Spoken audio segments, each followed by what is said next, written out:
Le cessez-le-feu au Liban est entré en vigueur vendredi à minuit heure locale. C'est le président américain Donald Trump qui a annoncé la trêve sur les réseaux sociaux, un accord qui survient après plus de 6 semaines de combats entre Israël et les militants du Hezbollah, soutenus par l'Iran. Des affrontements qui ont fait plus de 2000 morts et forcé plus d'1 million de personnes à fuir leur foyer au Liban. Mais déjà, des doutes planent sur la solidité de cette trêve fragile. J'en discute avec Amélie David, journaliste à Beyrouth. Bonsoir Amélie, merci beaucoup d'être avec nous. Bonsoir, merci à vous. Alors, vous étiez dans le sud du pays aujourd'hui. Comment est-ce que les habitants de la région ont accueilli l'entrée en vigueur de ce cessez-le-feu?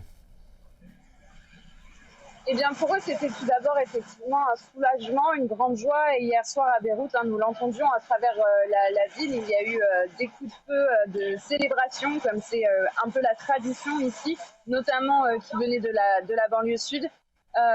Du coup, quand je me suis rendue sur la route ce matin pour aller dans le sud, eh bien, j'ai rencontré vraiment des familles heureuses, enfin, de quitter les refuges qu'elles avaient trouvés au cours de ces dernières semaines, des refuges pour la plupart très précaires. Elles vivaient dans des conditions parfois vraiment difficiles, notamment dans les écoles qui avaient ouvert leurs portes avec des matelas, même le sol, peu d'accès à l'eau, à une certaine hygiène parfois compliquée, des repas qui leur étaient cuisinés par des cuisines communautaires, mais c'est vrai que ça restait des conditions de vie, elles me l'ont dit, peu dignes. Donc vraiment, aujourd'hui, ce cessez-le-feu pour elles était une grande joie. Elles étaient fières de retrouver leur village. En tout cas, elles essayaient, quand je les ai rencontrées sur la route, puisqu'il fallait encore franchir plusieurs obstacles, notamment des ponts qui ont été bombardés au cours de ces dernières semaines par l'armée israélienne, toujours dans cette volonté d'isoler un peu plus le sud du reste du pays. Et donc l'armée libanaise s'employait sur le terrain à réouvrir partiellement au moins ces ponts, à déblayer les décombres pour permettre aux gens de franchir ces derniers obstacles-là. Et donc voilà, cette joie, ce soulagement, mais toujours bien sûr un peu cette peur finalement aussi, puisque l'armée israélienne, malgré cette trêve, l'a violée au cours de ces dernières heures, a continué ses bombardements juste avant le cessez-le-feu et a d'ailleurs lancé une frappe de drone sur un véhicule en fin de journée. Donc il y a toujours un peu cette menace, ils le savent, qui pendent autour d'eux, surtout que lors du dernier cessez-le-feu qui est entré en vigueur le 27 novembre 2024, l'armée israélienne avait violé quasi quotidiennement ce cessez-le-feu, plus de 10 000 fois selon les Nations Unies. Donc ils savent que même s'ils retournent sur leur terre, eux qui n'ont plus rien, pour la plupart, leurs maisons ont été totalement bombardées, anéanties, il y a toujours cette menace qui plane au-dessus de leur tête.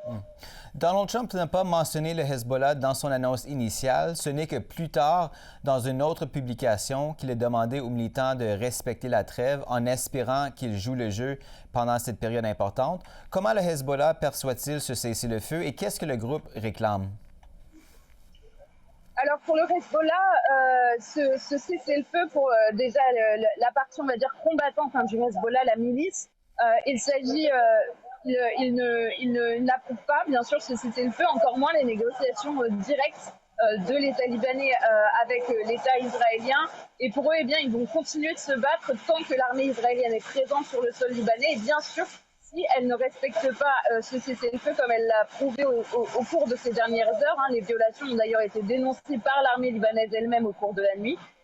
Pour le bloc politique, par contre, du Hezbollah, alors il dit se soutenir, bien sûr, ce cessez-le-feu, mais c'est un soutien prudent, puisque pour les parlementaires du Hezbollah, eh bien, il s'agit tout d'abord de voir que ce cessez-le-feu soit respecté de manière globale et couvre l'ensemble du territoire. Donc ils appellent vraiment l'armée israélienne à se retirer complètement du territoire libanais, puisqu'aujourd'hui l'armée israélienne est toujours positionnée à 5 endroits du territoire libanais, voire même plus, et qu'elle continue ses avancées, ses percées, ses invasions dans le territoire libanais. On l'a vu encore aujourd'hui, notamment dans des villages comme Bint Ejbel ou d'autres villages qui ont été entièrement détruits. Et toujours ce bloc parlementaire libanais a aussi critiqué le gouvernement libanais pour ses contacts directs avec Israël et a averti les autorités de s'engager ou d'engager tout le moins le pays sur une voie qui pourrait être dangereuse en faveur de concessions que le pays ne déserve pas et que l'État israélien demande trop. et que le gouvernement libanais ne soit pas en mesure d'assurer qu'il pourrait porter préjudice finalement à tous les Libanais. Le président Trump a aussi lancé un avertissement relativement musclé à Israël, déclarant sur les réseaux sociaux, et je vais le citer, « Israël ne bombardera plus le Liban. Les États-Unis lui interdisent de le faire. Trop, c'est trop. » Quelle lecture faites-vous de cette sortie de la part du président américain? On a clairement un avertissement à l'attention d'Israël, de son armée bien sûr. Ça avait déjà été plus ou moins fait, en tout cas entre les lignes au cours de ces derniers jours, notamment, je le rappelle, après les massacres du 8 avril, ce mercredi noir, sur le Liban, où l'armée israélienne a lancé plus de 100 frappes en moins de 10 minutes sur l'ensemble du territoire libanais et a notamment frappé des quartiers résidentiels et densément peuplés de la capitale libanaise. Pour l'heure, le dernier bilan provisoire du ministère de la Santé libanais fait état d'au moins 400 morts, mais il y a encore des personnes qui sont portées disparues, encore des corps qui ont été retrouvés sous les décombres et qui restent à identifier. Donc vraiment, on avait eu déjà cet avertissement, une forme d'avertissement en tout cas à l'attention d'Israël par le président des États-Unis à la suite de ces attaques, et c'est d'ailleurs ce qui a conduit à ce cessez-le-feu qu'on connaît aujourd'hui. Mais en tout cas, qu'est-ce que cela veut vraiment dire, puisque Benjamin Netanyahou a aussi mis un avertissement il a dit sous forme d'avertissement qu'il serait difficile pour l'armée israélienne de démanteler tout le Hezbollah dans les prochains jours. Donc cela veut dire aussi qu'il va finalement continuer ses attaques contre le Hezbollah. En tout cas, il dit continuer ses attaques contre les membres du Hezbollah, mais on l'a vu au cours de ces derniers jours, ce sont surtout des civils qui ont été touchés. Je me trouvais à Tyr aujourd'hui et plutôt en fin de journée.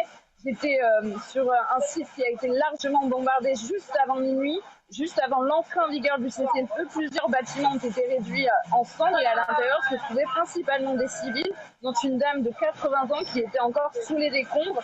Son petit-fils attendait à côté de moi, il était complètement abattu. Donc vraiment, nous allons voir ce que cet avertissement peut faire pour le Liban, ce que cela veut dire pour les habitants du Liban. Est-ce que ça veut vraiment dire un cessez-le-feu, un arrêt des combats, un arrêt des frappes, un arrêt des bombardements? La suite nous le dira, les prochains jours seront cruciaux, bien évidemment. Une trêve donc très fragile. Amélie David, journaliste indépendante à Beyrouth, merci beaucoup d'avoir été des nôtres ce soir. Merci à vous.